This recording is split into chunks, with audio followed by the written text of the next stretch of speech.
Olá, pessoal, tudo bem? Sejam todos muito bem-vindos. Eu me chamo Aline e eu vou conversar com vocês hoje um pouquinho sobre o tema construções hostis e o processo de apropriação das cidades. Esse tema ele é bastante relevante para mim, porque ele entra na minha vida efetivamente em 2016, que é um período que eu trabalhei como procuradora autárquica em uma companhia de saneamento. E nesse período foi que eu passei a entender, a pensar e a estudar efetivamente o funcionamento das cidades.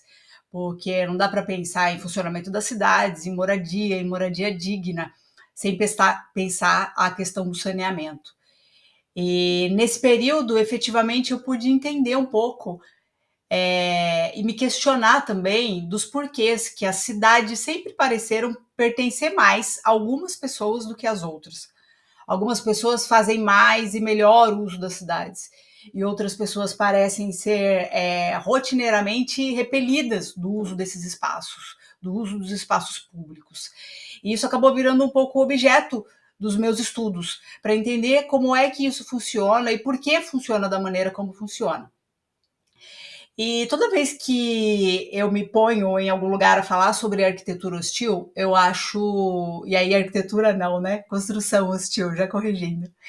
E toda vez que a gente aborda esse tema, as pessoas tendem a dizer que esse assunto ele já está esgarçado, que não tem nada de muito novo para falar sobre ele.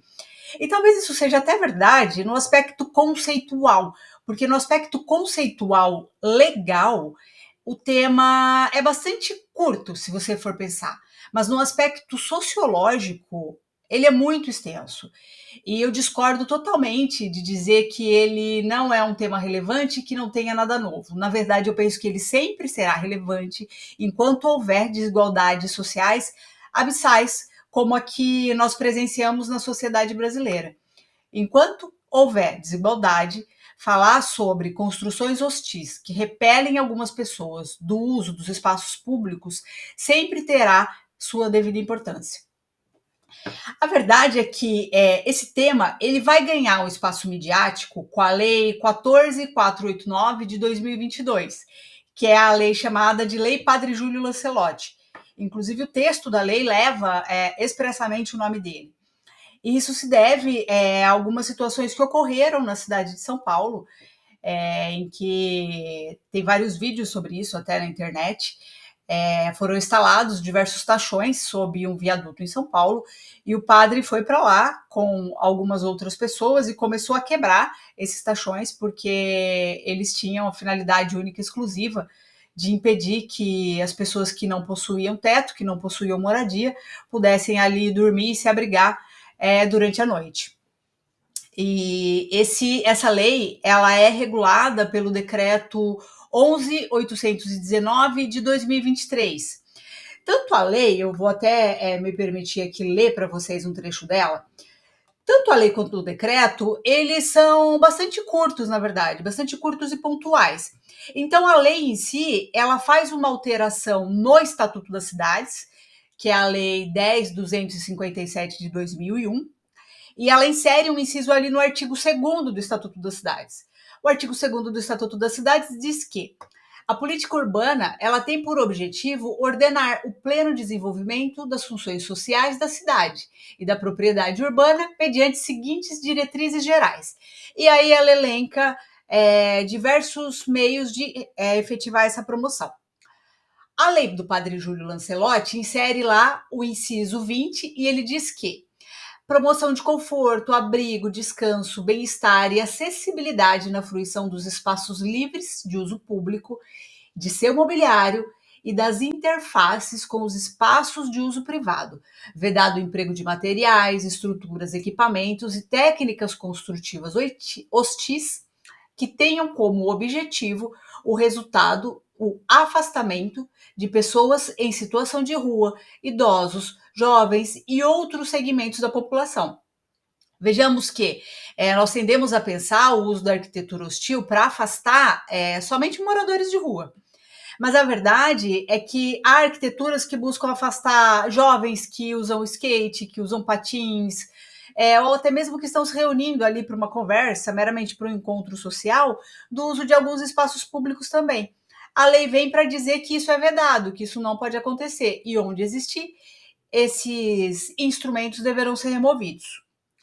O decreto que regulamenta essa lei, que é o decreto 11.819 de 2023, ele é um tanto mais extenso, mas também é bastante objetivo.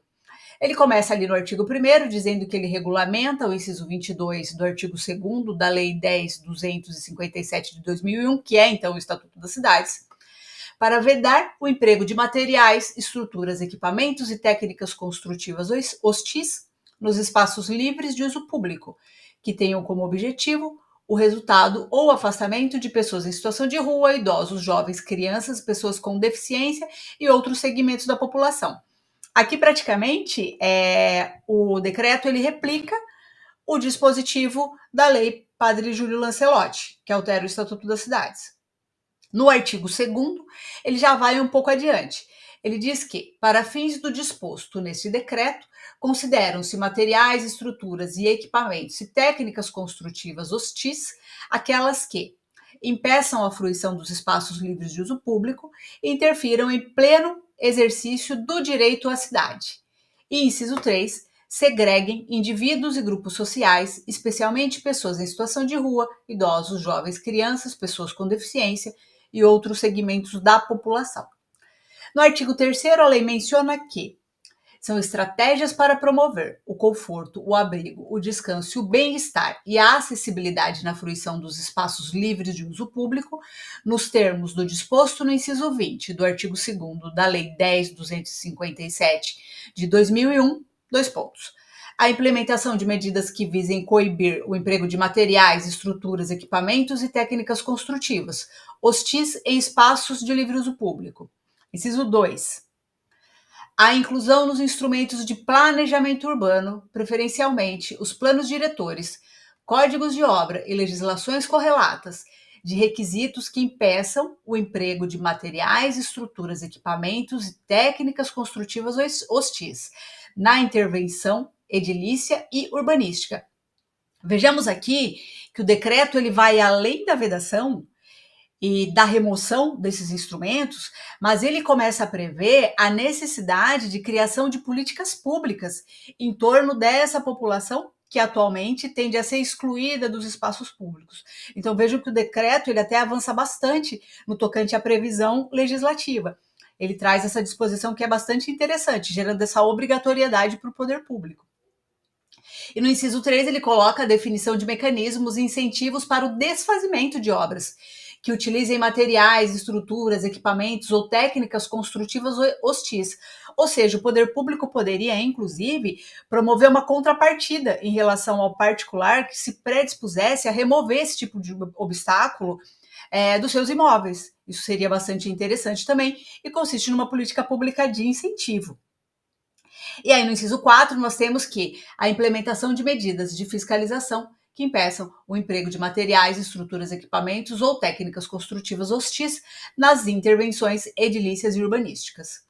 E aí, no artigo 4º, ele já coloca ali o que seriam obrigações da União e suas autarquias e fundações, que é basicamente desenhar um plano de desenvolvimento e que aí vai abranger consequentemente estados e municípios em torno das políticas públicas aí previstas nessa legislação. Então, vejam que bacana, a lei parece que não avança tanto, mas o decreto, em que pese seja um decreto pequeno, uma normativa pequena, ele traz diversas nuances e meios que o poder público não só pode fomentar, como também pode realizar a reestruturação desses espaços urbanos para permitir que eles efetivamente sejam usados aí por essa população que hoje é um tanto repelida da utilização desses espaços públicos. Mas o que eu queria também pontuar aqui com vocês é que, em que pese esse tema no aspecto legislativo ele seja recente, a discussão em torno das construções hostis no ambiente sociológico, arquitetônico, urbanístico e até no próprio ambiente jurídico, ele precede muito a lei. E muito, e muito, e muito. As os segmentos profissionais já discutem essa temática há bastante tempo, essencialmente no aspecto filosófico e sociológico, que é entender essa ocupação da cidade, porque ela se dá da maneira que se dá, e porque a necessidade de repelir determinada população do uso desses ambientes públicos. A gente tem que pensar os porquês, né? O porquê que a situação é assim, o porquê que as coisas ficam assim e o porquê que elas encontram respaldo no seio social, né? Por que a população apoia esse tipo de construção, esse tipo de atitude? Isso tem um motivo também, nós vamos falar um pouco disso um tanto mais à frente. É só que dentro da nossa brincadeira, no tocante ao termo arquitetura hostil, com a lei Padre Júlio Lancelotti, veio também a polêmica em torno desse termo, né? E a verdade é que os profissionais da arquitetura e urbanismo não gostam da utilização de arquitetura hostil. E há quem diga que não gostam porque a arquitetura seria sempre bela e acolhedora. E quem dera efetivamente o fosse. A verdade é que, assim como as leis nem sempre são boas e justas, a arquitetura também nem sempre será bela e inclusiva. Mas é importante dizer aí que esse termo arquitetura hostil, ele não está nem na lei nem no decreto. O termo utilizado durante todo o texto normativo é construções hostis. Então, a polêmica finda aí mais nesse apelido, que é uma utilização mais da mídia do que dos ambientes mais técnicos, efetivamente.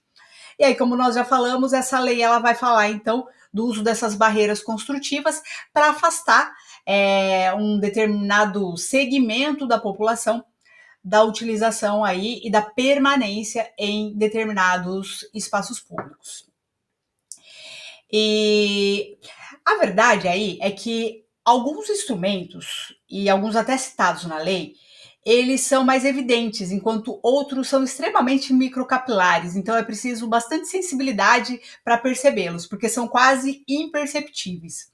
Dentre os perceptíveis, e como a própria lei já menciona, nós temos os mais comuns, que são os tachões sob viaduto, instalação de lanças em fachadas de lojas, grades em torno de parque, as pessoas tendem a normalizar muito, essencialmente na capital, no estado aqui de São Paulo, a colocação de grade em torno de grandes parques. Isso é comum e até incentivado pela população. E nós temos aí os instrumentos que são um tanto mais discretos e até inusitados, para não dizer cruéis, como o processo de gotejamento de calçada, por exemplo. Esse é um processo que faz com que as calçadas em determinada localidade permaneçam essencialmente à noite, sempre molhadas, e evitando assim com que algumas pessoas se instalem ali e passem a noite e durmam nessas localidades. A verdade é que não é incomum que, diante da necessidade, as pessoas acabem dormindo mesmo no chão molhado. Então, esse procedimento não só não afasta as pessoas dali, que é o que ele pretendia, mas também causa uma situação bastante dolorosa para quem presencia aquilo. Quer ver uma pessoa, muitas vezes com crianças, idosos, dormindo no chão totalmente molhado, muitas vezes em noites frias. Isso é efetivamente aí uma coisa que é indesejada para alguém que tem um mínimo de sensibilidade. E no conceito aí de construção, que tem como objetivo afastar essas pessoas, eu indagaria vocês, e aí não pensando no conceito jurídico da lei, tá? Mas pensando nesse conceito sociológico de que construção hostil tende a afastar um determinado segmento de pessoas de dadas localidades. Se dentro desse conceito nós não conseguiríamos encaixar, inclusive, o que nós conhecemos como condomínio horizontal no Brasil. Vejamos que a tendência desse tipo de construção é efetivamente manter um determinado segmento social longe daqueles muros. Deixo para vocês pensarem sobre isso. Eu já me peguei muitas vezes pensando nessa concepção de que se um condomínio não estaria aí propriamente inserido nessa formatação de hostilidade das cidades que a gente tem pensado ultimamente. E nesse processo de hostilização e de apropriação, onde a cidade é mais de uns do que de outros, nós temos que pensar qual é o objetivo disso tudo. É tirar de quem e entregar para quem. E aqui eu penso essencial entendermos que o conceito de cidade contemporânea, ele está intrinsecamente ligado à questão do trabalho e do consumo. E isso afeta o próprio conceito do que a gente entende como cidadão. Cidadão, assim, compreendido como aquele que, merecem a atenção do Estado e que tem ou deveria ter acesso à coisa pública. E aí nós passamos por um processo que é chamado por muitos sociólogos de instrumentalização da existência. Então, se você não trabalha e se você não consome, você se torna um ser humano invisível, socialmente irrelevante e sem valor. E aqui ganha espaço um termo que também vem ganhando notoriedade, que é a aporofobia. O que é a aporofobia? A aporofobia é a aversão à pobreza, mas mais do que a aversão à pobreza, é a associação da pobreza ao perigo e à criminalidade. Eu até falei um pouco antes para vocês a questão da validação social das ditas construções hostis. Isso ocorre por quê? Porque o Estado vende, de alguma maneira, que essas construções hostis tendem a afastar o perigo dos grandes centros. Então, eles vendem uma falsa ideia de segurança. E aí, gradativamente, o ser humano vai sendo inserido, e aí eu digo todos nós, inclusive eu, num processo de debilidade moral, onde os nossos sonhos, o que nós desejamos, o que nós idealizamos, o que nós pensamos como sociedade ideal, passa a ser confrontado com a realidade que nós geramos nessa sociedade. Então é nesse momento que a arquitetura bonita e inclusiva, a lei justa e boa, elas vão perdendo gradativamente espaço para uma realidade que é muito diferente disso que nós desejamos em algum momento da vida. E aí um espaço gigante entre o que nós pensamos e o que nós fazemos vai sendo gerado. E nós acabamos tendo que descredibilizar algumas políticas públicas que nós imaginávamos possíveis de serem enfrentadas. Então, isso demanda que nós repensemos as nossas relações também com a cidade e as nossas relações com essa população que vai sendo gradativamente segregada por nossas próprias atitudes. E aí o momento que o direito à cidade, ele passa a ser somente de alguns, e os bens públicos já não são tão públicos assim, demanda uma revisão desse processo de relacionamento social e de ocupação. E aí nós podemos também trazer à tona uma situação que nós estamos vivendo exatamente nesse momento, enquanto discutimos aqui a questão da ocupação das cidades, da privatização das cidades, o nosso legislativo está discutindo a questão da privatização das praias. Então vejam como tudo isso é muito latente, muito contemporâneo, extremamente atual. Privatizar praias há uma década atrás seria um processo praticamente impensado. Um ou outro político defendia isso como pauta, mas era uma pauta extremamente isolada. E no momento atual, nós estamos em vias de talvez daqui a alguns dias ou daqui a alguns meses ter algumas praias demandando pagamento para a sua utilização. E aí esse processo de apropriação da coisa pública, ele vai levando a uma gigante discriminação das minorias. Pois vejamos que a sociedade que detém efetivamente o poder de mudança, né, o poder de transformação, ela começa a se importar somente com quem ela se identifica. E a partir do momento que você vai criando um distanciamento entre a sociedade que consegue promover a mudança, que tem poder e que tem lugar de fala, da população que já está segregada do processo de ocupação das cidades, qualquer transformação desejada vai ficando extremamente difícil, extremamente debilitada. Efetivamente, esse processo de colonização da ordem, do certo e do errado, faz com que nós não demos importância a essa população que está sendo segregada, porque naquele processo de confronto entre o que desejamos e o que efetivamente praticamos, nós começamos a praticar e a implementar espaços urbanos higienizados. Mas vejamos que isso não só é cruel, mas também é bastante utópico, praticamente impossível de que isso aconteça. Na verdade, nós temos que pensar em espaços públicos agregadores, que juntem as pessoas, que sejam um espaço de sociabilização e não de segregação, muito diferente do que temos, então, promovido com as políticas públicas atuais. E aí, diante de tudo isso, eu acho que ficam sempre essas propostas que são mais ideológicas, mas que devem nos guiar para pensar políticas públicas de ocupação das cidades.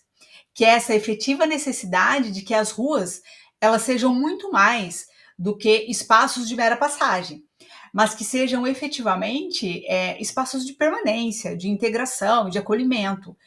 E isso tem que passar pelo processo de racionalização das pessoas. Nós nos acostumamos com as coisas e tendemos a normalizar dados procedimentos. Há tempos atrás eu passeava com uma amiga pelo centro de São Paulo e nós passamos por um parque muito bonito e comentávamos ali sobre a beleza do parque. E era um bairro até tranquilo, assim, no tocante à criminalidade. E ela me disse com muita naturalidade: olha, esse espaço vai ficar muito melhor daqui a um tempo, porque a administração aqui desse centro urbano está pensando em gradear esse parque.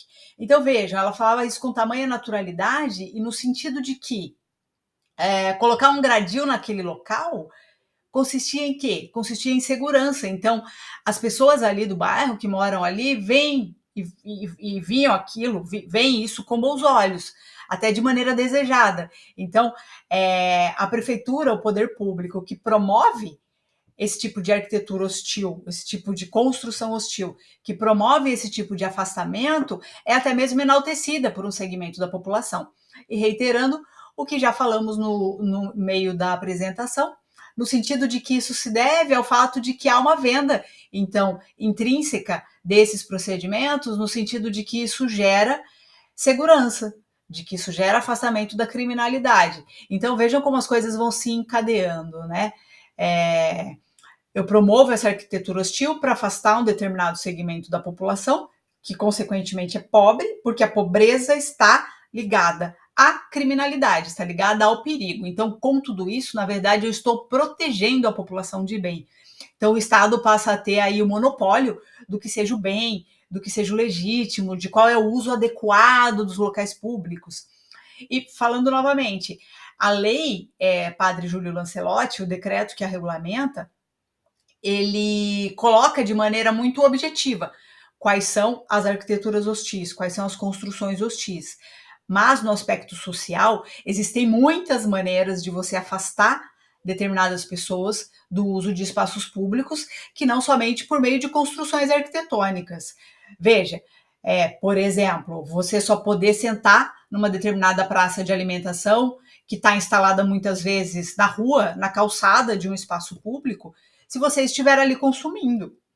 Isso é uma privatização do espaço público, uma mercantilização daquilo que deveria ser de uso livre, de uso sempre franqueado àquele que assim o desejasse.